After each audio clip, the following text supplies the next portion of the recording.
के सभी प्रिय छात्रों ध्यान दीजिएगा। हम सब मनुष्य हैं, हमारा सबका शरीर देवताओं से श्रेष्ठ है। ये सत्संग है।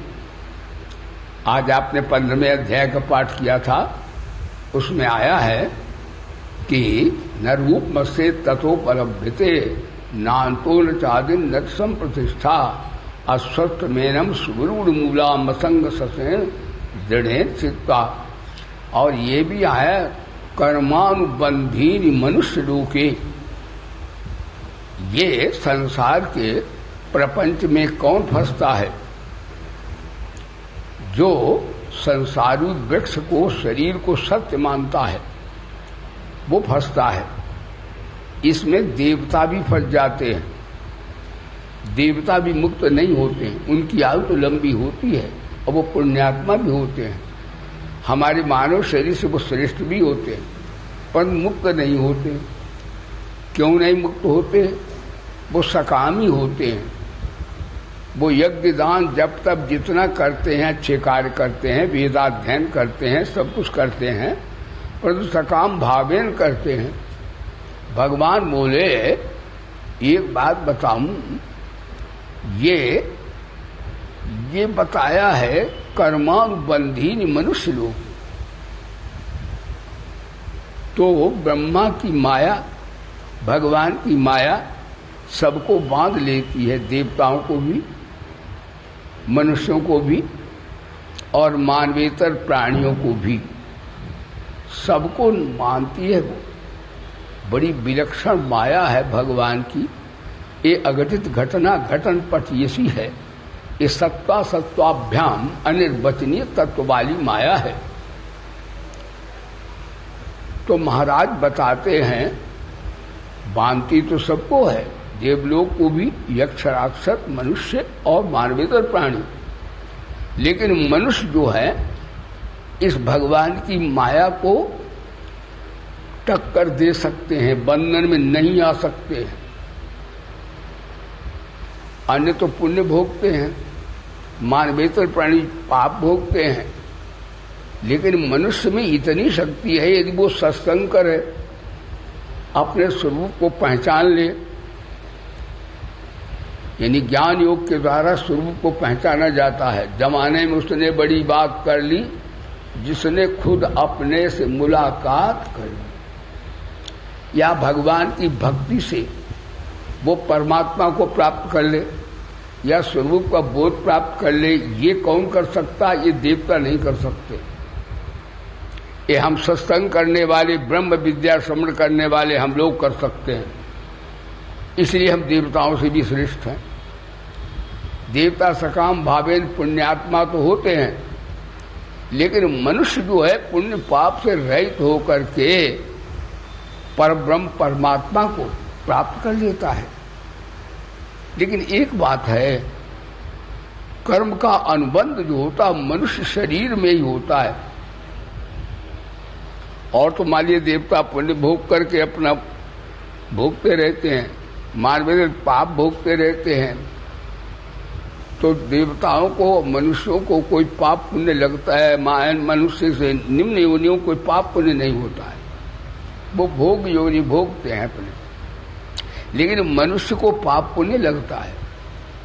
यदि मनुष्य होकर के कोई सकाम भाव से कार्य करे या मर्यादा विहीन कार्य करे तो उस पर अनुबंध हो जाएगा।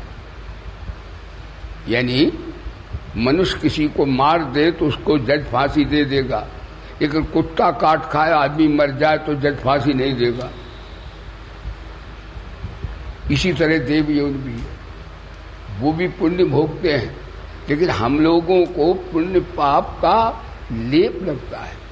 तो पुण्य पाप से हम कैसे बच सकते हैं?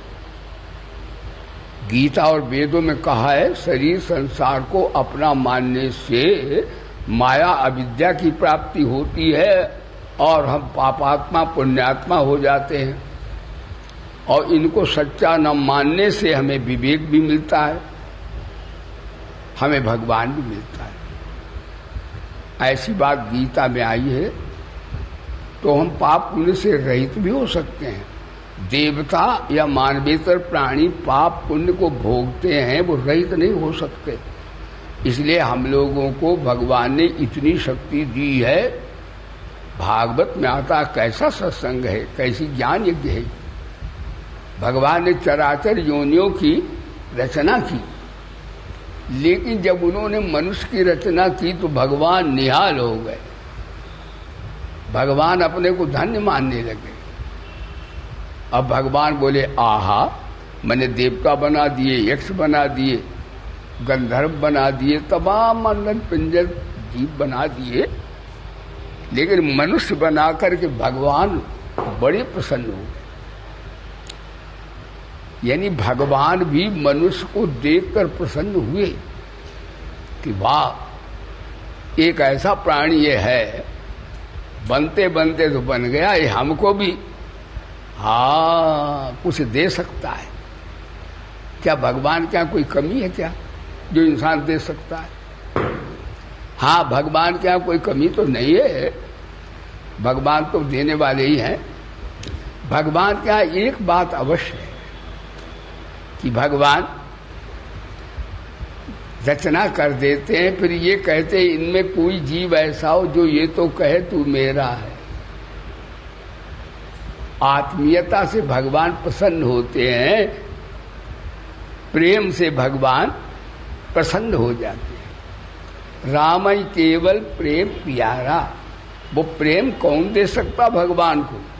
देवता नहीं दे सकते और मानवेतर प्राणी भी नहीं दे सकते। भगवान की प्रेम की प्यास इंसान बुझा सकता है, क्योंकि भगवान को प्रेम की भूख लगती है। भाव का भूखा हूं मैं और भाव ही एक सार है, भाव से मुझको भजे तो भव से बेड़ा पार है। अन्न धन और वस्त्र भूषण कुछ मुझको चाहिए, तो भगवान की यही को सोचते हैं। लेकिन भगवान क्या चाहते हैं? भगवान भाव के भूखे, प्रेम के भूखे। सज्जनों, आज का प्रवचन भगवान की भूख न तो देवता पूर्ण कर सकते हैं, ना मानवेतर प्राणी पूर्ण कर सकते हैं। हमें आपने भगवान इतनी शक्ति दी कि हम भगवान को भी प्रसन्न कर सकते हैं। बोलिए सच्चिदानंद भगवान। आपने नित्य प्रति कर्मयोग की साधनाएं सुनी है। निष्काम भाव से, निर्लिप्त भाव से, अनासक्त भाव से कार्य जो किए जाते हैं वो बंधन के हेतु न होकर मुक्ति के हेतु बन जाते हैं। और भगवान गीता में नित्य प्रति यही सुनाते हैं कि भाई तुम सकाम भाव से काम मत करो। सकाम भाव से काम करोगे तो तुम देवता तो हो सकते हो। भगवान क्या कोई कमी नहीं है। तेरे दरबार आली की निराली शान है देखी, सखावत खुद तेरी गलियों में चक्कर काटते देखी। बढ़ाया जिसने अपना कर, तेरे दरबार में मालिक तुझे देते नहीं देखा, मगर झोली भरी देखी। भगवान सब कुछ दे देते हैं। ध्यान दीजिएगा। तो आपका यहाँ पर ये पाठ तो हुआ है, लेकिन प्रवचन चल रहा है कि ये कर्मयोग की श्रृंखला, कर्म श्रृंखला का अर्थ है कि कर्म करते करते हम अकर्मी हो जाए। वो कैसे हो जाए? जब सबके लिए कर, सबका अर्थ होता वैसे कर्मयोग में परमात्मा की बात नहीं कही जाती है। सबका अर्थ होता है कि सबका हमारे ऊपर ऋण है।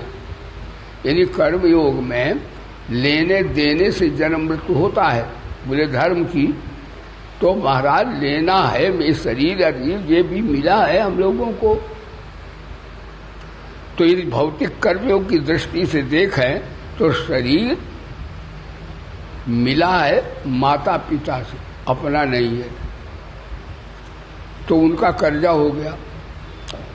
महाराज विद्वानों ने विद्या पढ़ा दी तो विद्या भी विद्वानों से मिली तो उनका कर्जा हो गया। हम लोग सब कर्जीले हैं। गुरु जी ने ज्ञान दे दिया तो हम गुरु के भी कर्जीले हो गए। ध्यान देना। सूर्य भगवान ने हमें प्रकाश दिया तो उन देवताओं के भी कर्जीले हो गए। हम लोग असल में पूछो सब ऋणी हैं, तो ऋण कैसे उतरेगा हमारा? तो गीता कहती है सबके हित के लिए का सबसे मिला है। चूंकि कितना बड़ा साइंस बढ़िया है ये। क्या इसमें ध्यान लगाना, कौन से जप करना, कौन सा तप करना, कितनी बढ़िया सरल साधना निष्काम कर्मयोग की है। और इसमें वेदांत की असंगता भी आ जाएगी और भगवान की प्रियता भी आ जाएगी। यानी निष्काम कर्म के बिना भगवान की भक्ति भी नहीं आ पाती है और ज्ञान का, वेदांत का विचार ज्ञान भी नहीं उदित होता है।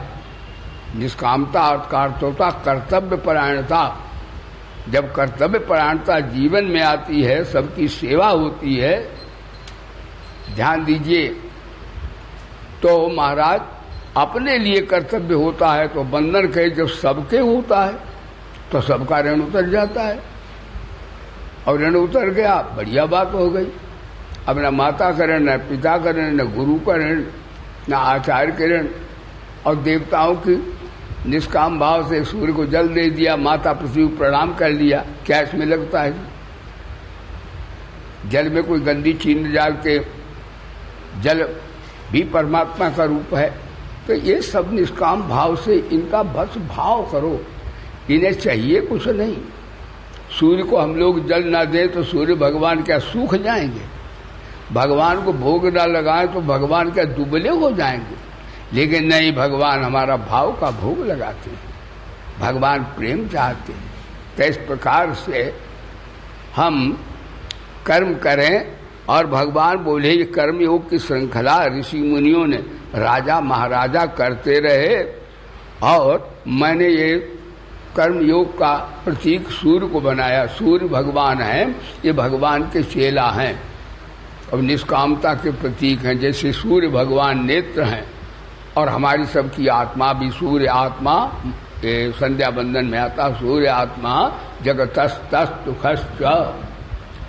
तो इस प्रकार सूर्य भगवान देखो कैसे निष्काम सेवा रात दिन करते हैं।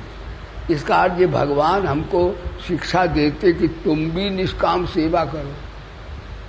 कितनी बढ़िया बात है। वायु निष्काम देखो, बह रही, कुछ मांगती है, बोलो, और कहीं वायु बिकने लगे तो महाराज कोई जिंदा न रह जाए। सब सेवा निष्काम भाव की हो रही। यह धन्य है वो जिनके जीवन में निष्कामता रूपी देवी ने, शक्ति ने पदार्पण किया है, क्योंकि वो अनंत को प्राप्त करें। निष्कामता जीवन में आई तो समझो आप परम शांति की ओर चल पड़े हैं। और आस्तिक भाव है तो परमात्मा की ओर चल पड़े हैं। आध्यात्मिक अपने जानने की तो आप आत्मा के स्वरूप की ओर चल पड़े हैं। ये निष्काम कर्मयोग को भगवान ने बड़ी महिमा गाई। और कर्मयोगो विशेषते, ये निष्काम कर्मयोग के बिना न तो ज्ञान होता है, न प्यारी भक्ति आती है।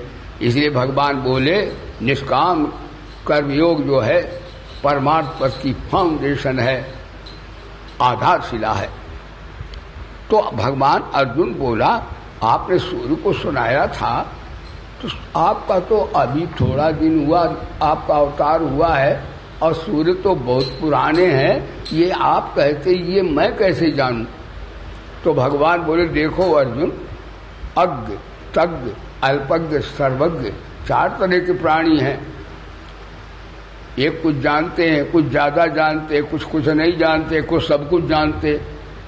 ऐसे सर्वज्ञ सब जानते हैं। तो भगवान बोले मैं सर्वज्ञ पुरुष हूं, मैं माया के बस में नहीं रहता हूं। जीवात्मा मैं और मेरे के बस में हो जाता है, इसलिए वो नहीं, तुम नहीं जानते हो, क्यों तुम माया के बस में हो जाते हो। और मैं माया का पति हूं। भगवान बोले दैवी हेषा गुणमयी मम माया दुरत्या, ये दैवी माया है और दुरत्या माया है, इसलिए तुम नहीं इसको जानते हो। और मैं इस माया को, हाँ, मैं इसको अधीन में रखता हूं। तो भगवान बोले इसलिए मैं जानता हूं उन जन्मों को। हाँ, तो भगवान बोले बहुत जन्मों को मैं जानता हूं। और अच्छा, आप जन्मों को जानते हैं, सब कुछ है, सर्वज्ञ पुरुष हैं, बहुत बढ़िया बात। तो कहते अजो अपसन्नव्यात्मा भूता नाम ईश्वर अपसम, प्रकृतिम स्वामधिष्ठाय संभवा माया, कहते मैं अजन्मा हूं। भगवान मेरे जैसा उनका शरीर नहीं होता, हमारा आपका, मेरा आपका शरीर जो है वो विकृत शरीर है, यानी माता पिता के अंश से है। लेकिन भगवान माता पिता बना तो लेते हैं, पर उनका शरीर दिव्य होता है। जन्म कर्म समय दिव्यम, अर्थात वो शरीर किसी अंश का नहीं, पुरुष का होता है।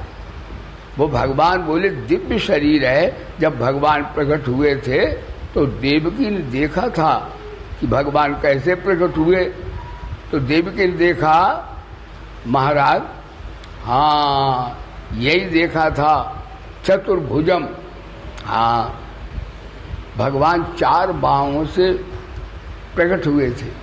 हाँ, तो देवकी ने कहा और बड़े रूप में थे भगवान, तो आप ऐसे कैसे? तो उन्होंने कहा आपने भजन किया है तो मैं आ गया हूं। अरे आ गए तो आप तो इस प्रकार से स्वरूप से आए हो, प्रकाश हुआ। भगवान बोले कोई बात नहीं है, हम बालक भी बन जाएंगे, अनेक रूप रख लेंगे। तो भगवान बोले वो बालक स्वरूप बन गए थे। तो कहने का तात्पर्य भगवान का जो जन्म होता है वो भगवान बोले अजन्मा मैं हूं, मेरा जन्म नहीं होता, मैं तो प्रकट हो जाता हूं। और अव्यय आत्मानम, और भूताराम ईश्वरो अपसन, जितने अंडज पिंडज स्वेदज उद्भिज प्राणी हैं उनका मैं ईश्वर हूं। और प्रकृति को अधीन करके संभवा माया, अपनी माया से मैं प्रकट होता हूं। यानी भगवान जब मायोपाधिक ब्रह्म होता है तो माया भगवान की शक्ति है, बोले धर्म की, तो वो माया एक विशुद्ध माया है। जैसे राधा जी हैं, सीता जी हैं और सत्यभामा क्या रुक्मिणी जी हैं, ये भगवान की शक्ति हैं।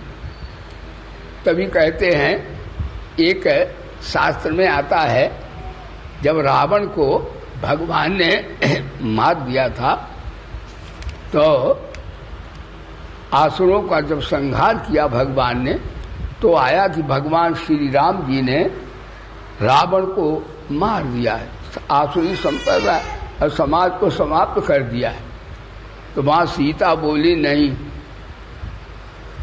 ये कोई अफवाह है, श्री राम जी ने रावण को नहीं मारा, रावण को मैंने मारा। राम जी ने रावण को नहीं मारा। राम किसी को ना मारे, ऐसे मोटे राम पापी खुद मर जाएंगे कर कर खोटे काम। इसका अर्थ है माया ने ही मारा था रावण, अविद्या ने ही मारा है। तो सीता जी अविद्या तो नहीं कही जा सकती हैं, पर तुम विशुद्ध वो शक्ति भगवान की है। तभी सीता ने कहा रावण को श्री राम ने नहीं मारा, मैंने मारा है। इस प्रकार महाराज भगवान जो लीला करते हैं वो भी माया को आधीन शक्ति से करते हैं। विशुद्ध ब्रह्म का तो भाई कोई रूप ही नहीं, वो तो भाई विशुद्ध ही होता है। तो मायोपाधिक ब्रह्म भी इसी तरह लीला करते हैं भगवान। और एक बात है, भगवान जब करते हैं तो एक बात है, उनकी लीला को बड़े बड़े समझ नहीं पाते। भगवान बड़े दिव्य स्वरूप से प्रकट होते हैं और ऋषि मुनि तो ठीक है भगवान के स्वरूप का प्रयोग देखते हैं। भगवान के जो सगुण साकार भगवान का मैं अवतार लेता हूं। देखो, निर्गुण निराकार के उपासक जनक जी हैं। जनक जी ने जब भगवान श्री राम को देखा, क्योंकि धनुष तोड़ने के लिए भगवान श्री राम उद्यत हुए, तो कहा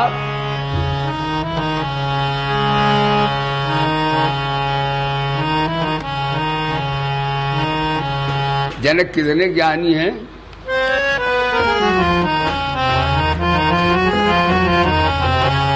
जासु ज्ञान रवि भवनि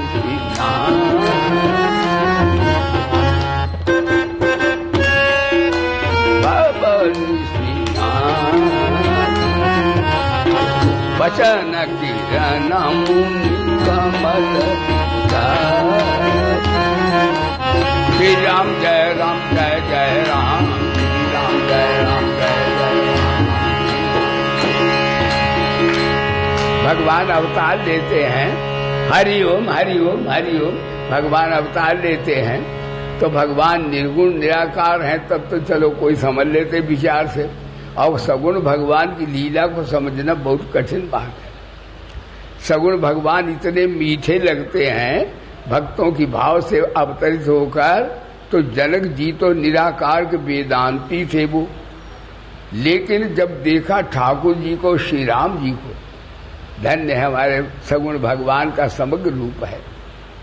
जब उनको देखा तो जनक जी क्या बोले, जो नाम ब्रह्म सत्यम जगत मिथ्या बोलने वाले, एक बात बताएं, सगुण भगवान की आप भक्ति करो तो आत्मा का बोध हो जाएगा, ध्यान दो।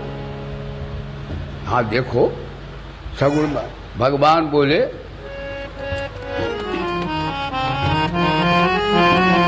यदि भगवान सगुण की आपको उपासना करें, वेदांत का ज्ञान हो जाएगा। मम दर्शन फल परम अनु, मम दर्शन फल परम अनु, देव पावनी सहज करो। श्री राम जय राम जय राम, श्री राम जय राम। देखो, वेदांत के ज्ञान से आत्मा का बोध हो जाता है, तो ज्ञान से भगवान सगुण का दर्शन हो, वेदांत ये शक्य नहीं है। लेकिन सगुण भगवान के दर्शन से वेदांत का ज्ञान हो जाता है, ऐसा हो जाता है। बोलो सच्चिदानंद भगवान। जनक जी वेदांती हैं, ध्यान दीजिए। जनक जी ने कहा, मैं तो आपका काम आत्मा राम असंगता विवेक वैराग्य वाला हूं, लेकिन इन बालकों को देख करके इन्हीं बिलूकत अति अनूठा, इन्हीं बिलूकत अति अनूठा, परबस ब्रह्म सुखै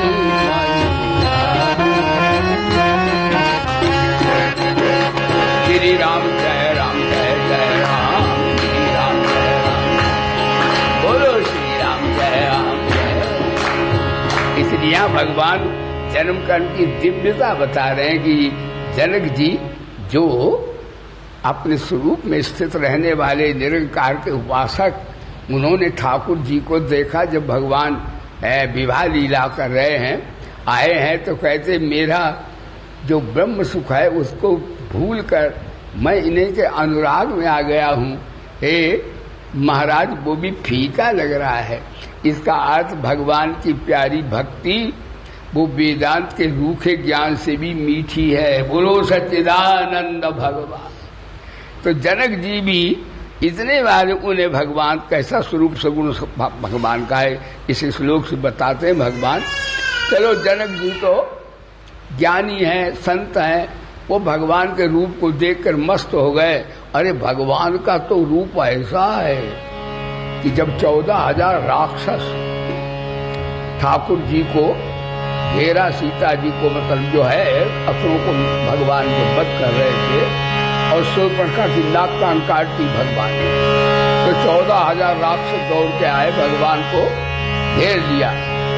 लेकिन दूतों को भेजा कि जाओ उनसे कहो जाकर वो अपनी स्त्री हमें दे दें, मेरी बहन के नाक कान काट दिए, उन्हें जीवित हम छोड़ देंगे। क्यों? कहते इतने जो सुंदर हैं, ले भगवान के रूप पर असुर मोह गए। और कलयुगी आदमी कैसे हैं जो असुरों से भी गिरे हुए। हाँ, हमारा मन नहीं भगवान को लगता है चिंतन मनन में, हम तो पशुओं से भी गिरे हुए। 14,000 क्या बोलते हैं, हम भरी जन्म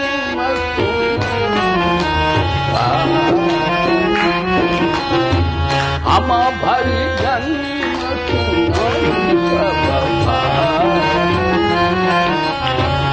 देखी नहीं असुरता।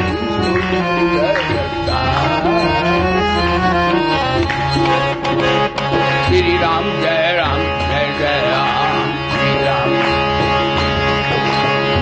यद्यपि भगिनी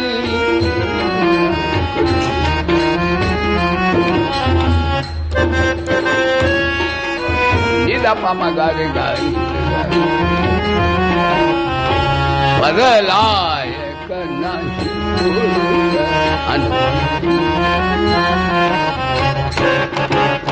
श्री राम जय राम जय जय राम श्री राम जय राम।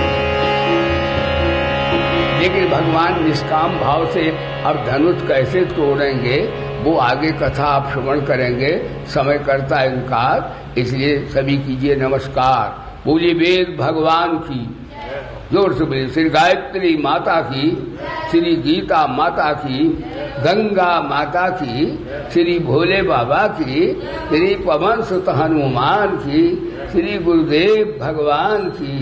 सर्वे भवन्तु सुखिना, सर्वे सन्तु निरामया, सर्वे भद्राणि पश्यन्तु मा कश्चित् दुःखभाग् भवेत्। हरि ओम। शांति। बोलिए गुरुदेव भगवान की जय।